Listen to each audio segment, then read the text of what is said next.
Hey y'all, welcome back to part 12 of this horse trailer renovation series. Today we're going to be making and refinishing lots and lots of cabinets. If you've been following along, you know that pretty much the entire back wall of this camper doesn't have any cabinets on it.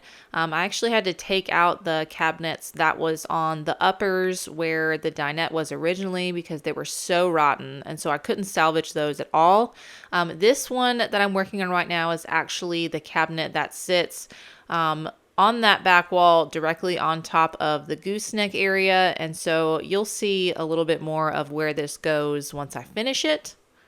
This is also the cabinet that houses the entire electrical system, and so I most definitely needed to put this one back in. So same thing as I've done with the other cabinets, I've taken off all of the staples and nails from the back. Now I'm going to go ahead and sand this face frame down. After it's sanded down, I actually just saved the face frame of this cabinet. I did not save any of the interior shelves because they were really yucky and rotten. And so this is me just rebuilding the shelves right here. Again, these shelves, you don't build the cabinets in campers or horse trailers like you do a normal house. So this is really just that 3/4 inch by 3/4 inch strips of wood sandwiched between two pieces of 1/4 inch plywood. And it doesn't sound very stable, but honestly, when you have a cabinet and you add supports to it like this, and you screw it to the wall and screw it to everything else, it really does turn out to be a lot more stable than you think it does. So I don't know. That's how I built them. It's really lightweight and it always works really great.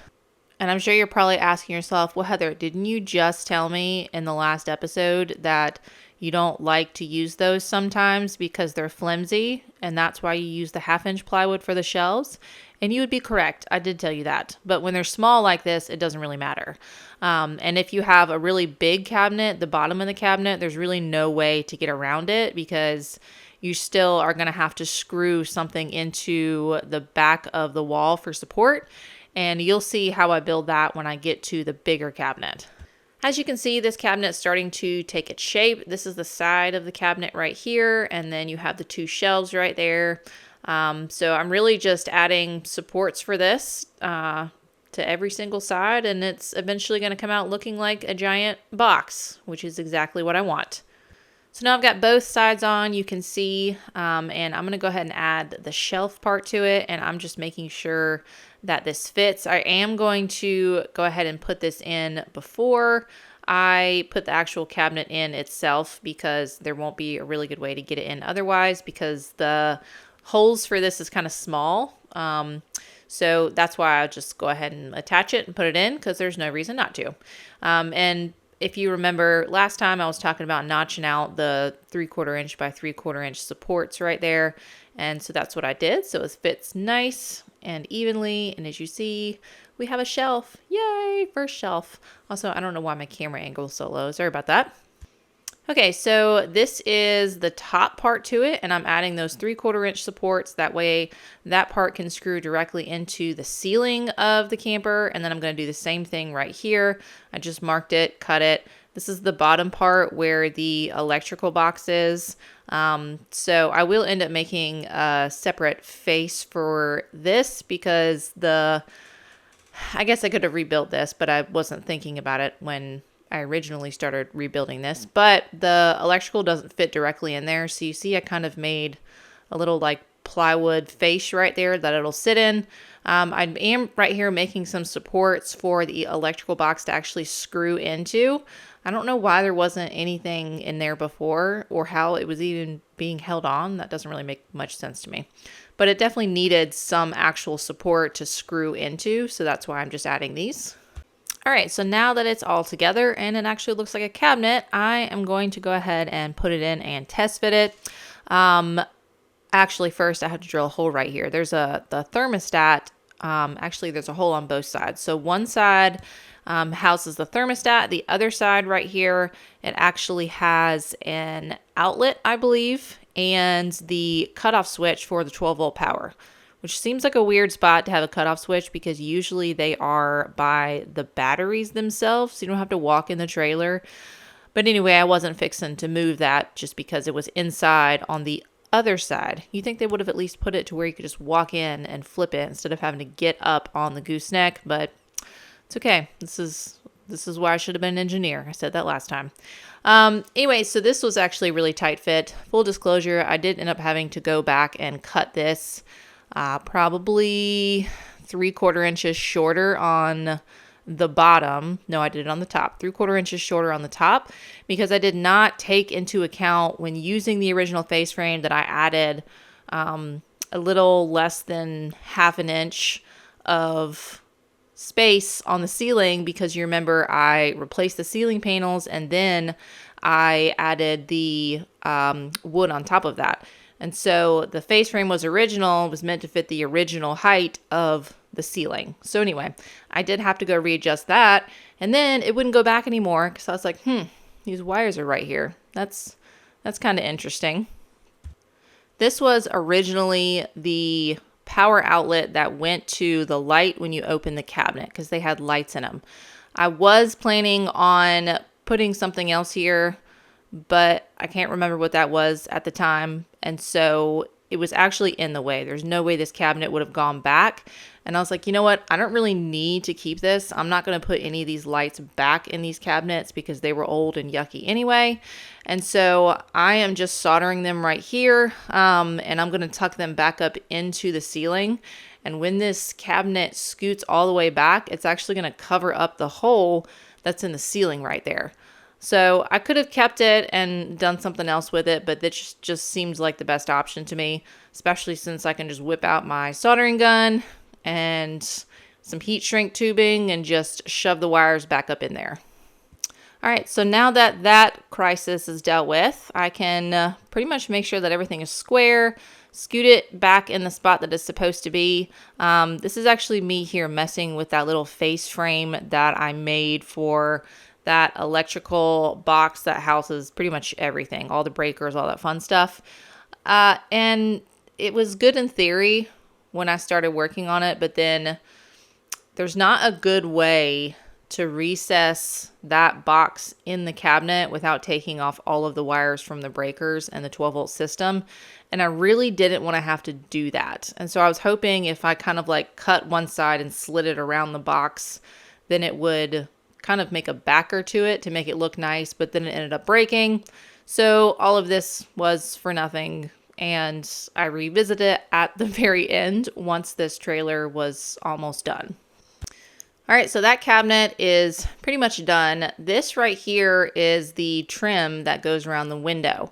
Now I wanted to go ahead and take this apart and sand it and prep it and put it up in the trailer so I could see where it sits on the window, because I'm going to build a cabinet near that window and I wanted to make sure that I wasn't going to build it too high or too low. I wanted to make sure that the sizing was right.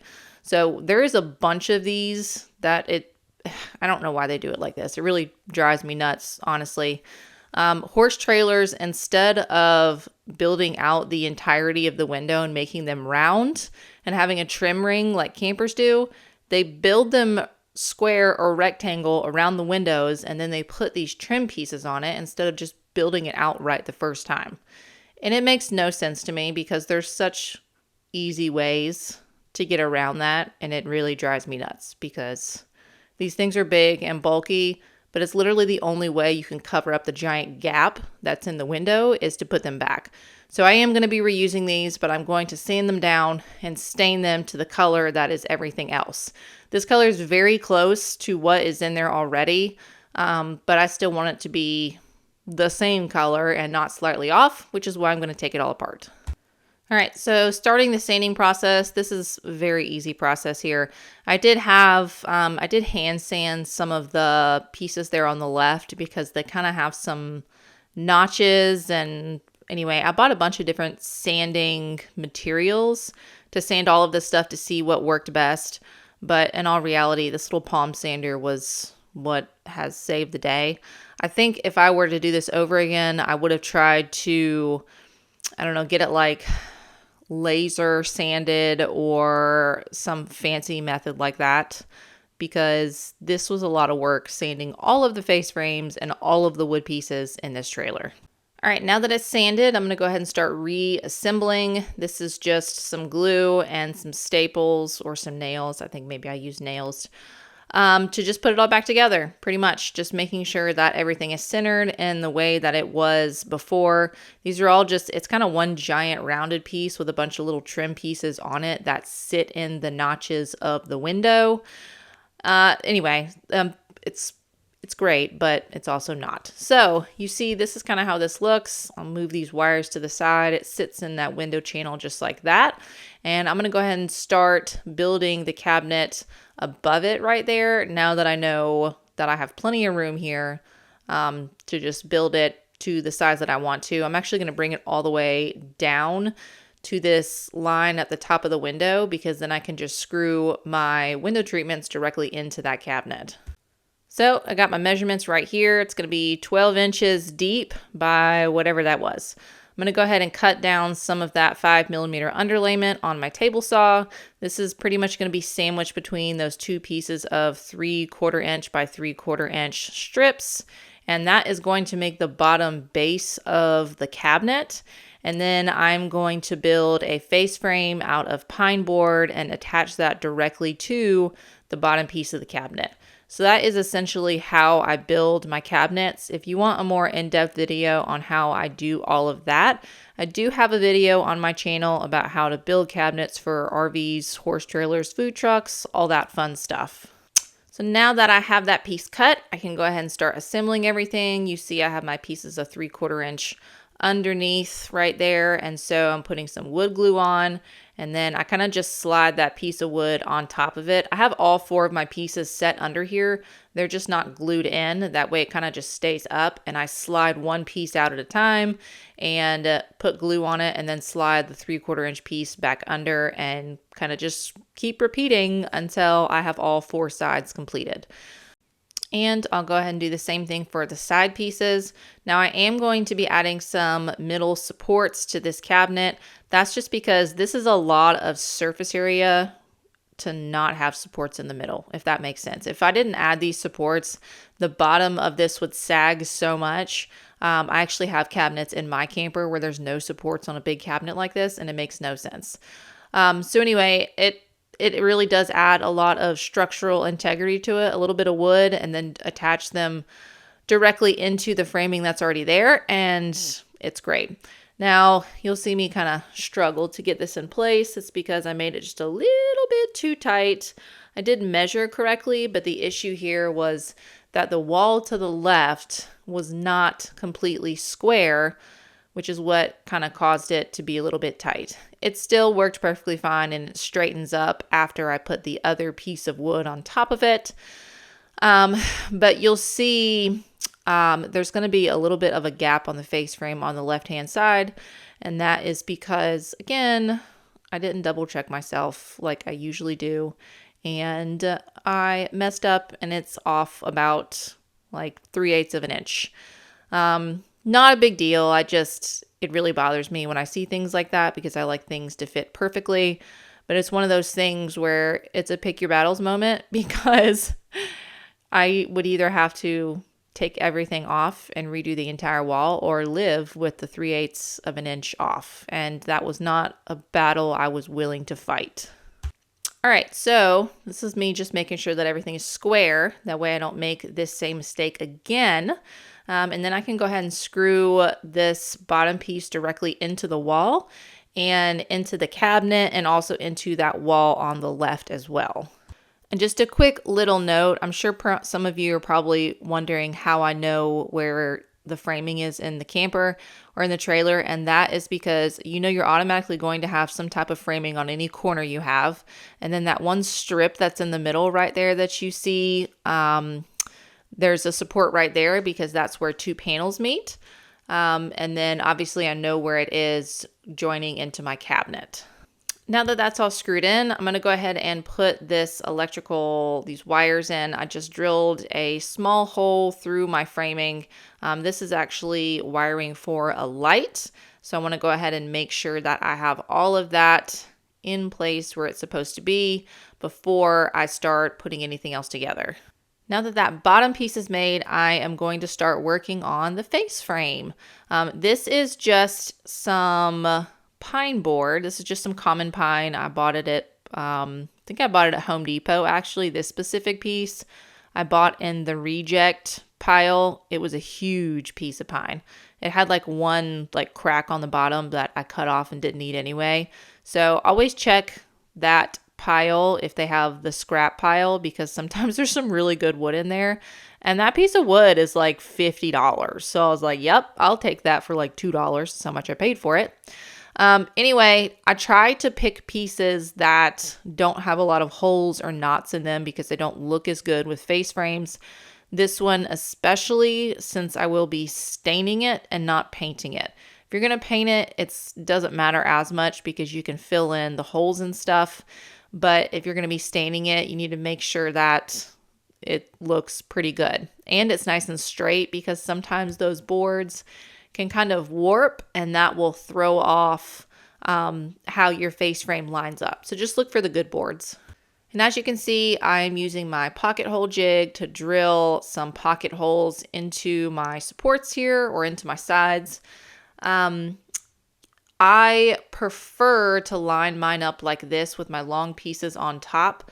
Sometimes I will do it differently if I'm going to see the edge. So on these two, I'm not going to see the edge, but on one side. And if you don't want to see the edge, then you can put the long piece on the outside. That way it just looks a little better. You don't have those like two rough edges. I'm going to sand it anyway. So that's really personal preference on how you like your face frames to look. This is just the way that I did it. So now I'm just lining everything up, making sure it's nice and square. So I am actually putting some glue on each end. I'm clamping my corner pieces to the table and putting the screw in one at a time, obviously double checking and making sure that it's square. I think I pretty much knew that it was square, so I double checked it at the end to make sure, which is, probably not the best practice. But I also can tell a lot by eye sometimes because I've just made so many of these face frames. But don't ever use that as a fail-safe, because sometimes even if it looks right, it's not. I've had that happen to me several times. All right, so here's the next question. Where do I put the other framing parts that are going to need to be in the middle between the cabinets? And I actually am going to reuse these cabinet doors instead of making new ones. So you see it kind of just laid it out to make sure they all fit, and spread them out evenly, because these are all the same width door-wise. So I'm just going to spread them out evenly and put 2 more pieces in the middle, and that way these doors have something to rest against. The very end right there, I am saving that because that is where the radio is going to go. All of the wiring is already there for it, so I'm just going to wire a new different radio into it, just because I like better upgraded radios than the ones that come in them, and sometimes the ones that come with the original trailers are yucky and gross. And anyway, not very hard to rewire a car radio to a camper. All right, so now it actually looks like a face frame. So I'm going to go ahead and start sanding it. I just give it a good once over. If you don't do that, the pine board has like a weird waxy coating on it. So I always like to go sand it, and obviously I won't be filling, I think I did actually fill in some holes later on, but I'm not filling anything in right now because I will be staining it. You also may be wondering why I haven't stained them already, why I put them in the trailer, and that's really because I didn't want to have to individually polyurethane all of these, because I'm building them at different times. And so I'm going to stain them while they're in the trailer and then polyurethane them while they're already up. That way I don't scratch the finish trying to get them in. All right, so now I need some type of support on the back to go ahead and screw this into the ceiling. So I'm adding a piece of that 3/4 inch by 3/4 inch board support that I cut up already, and I'm just tacking it in. I do staple these in, and then I drill pilot holes in them, so they're already kind of pre-drilled to drill it directly into the ceiling after I attach this face frame onto the kind of shelf that's already up there. Now I'm just going to double check myself to make sure the distance is the same from the top of the ceiling to the bottom of the cabinet. That way I know it's not like off on one side. I'm also going to put the top to this cabinet right here already in here and lay down before I put the face frame on, because I will not be able to get this long piece of wood in through the face frame if I don't do that. So easier to put it in now because it fits now and I don't want to have to cut it up into different sections. So now that that is on and fits, I'm just going to hold the face frame up to make sure that it fits.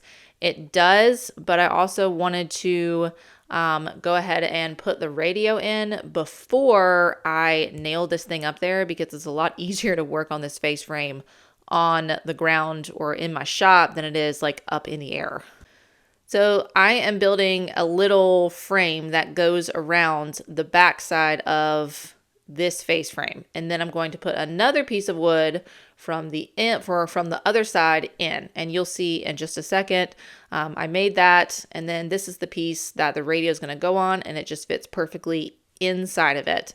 That way I can make this and then still be able to access the wires behind it. I'm going to screw this in with one screw at the top, one screw at the bottom. That way if something ever goes wrong with it, it's very easily accessible and you're able to take it out if you need to either replace the radio or fix a wire, add another speaker if you want to. There's lots of possibilities. I'm just measuring with my speed square. I measured the length and the width, and right there I kind of just marked it. So I measured center, length and width, kind of went out from the center, and now I'm cutting it with my multi-tool, and then I'm going to see if it fits, and it does fit. This is a little tricky because this is a car radio, and so they're meant to have the mounts that come with them, and there's a lot of different ways to do this, but I don't like the mounts that come with the radio because it's really hard to make it sit flush with a piece of wood. Like, this is not its intended use. So I always make my own supports in the back. I have actually found this box of screws in a barn one time.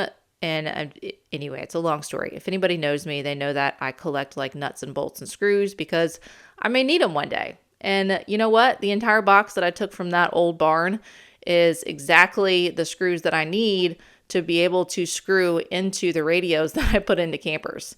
So anyway, see, this is just why I hoard stuff sometimes. It's because you never know.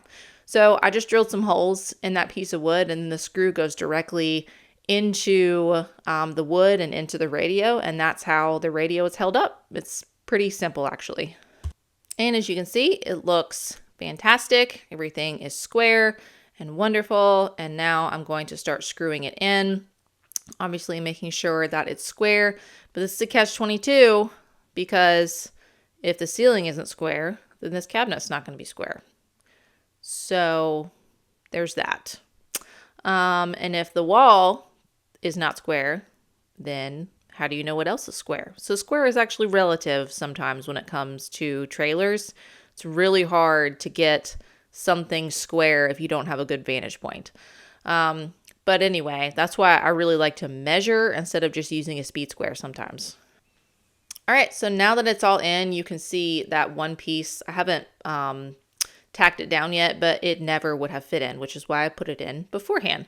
So I am just adding some more screws back here to secure this to everything.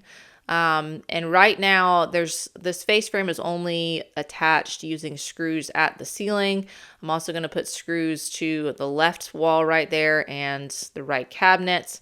And I'm also going to tack the bottom part in with some really long nails. Anyway, part 13 coming soon. I hope you guys are enjoying this series.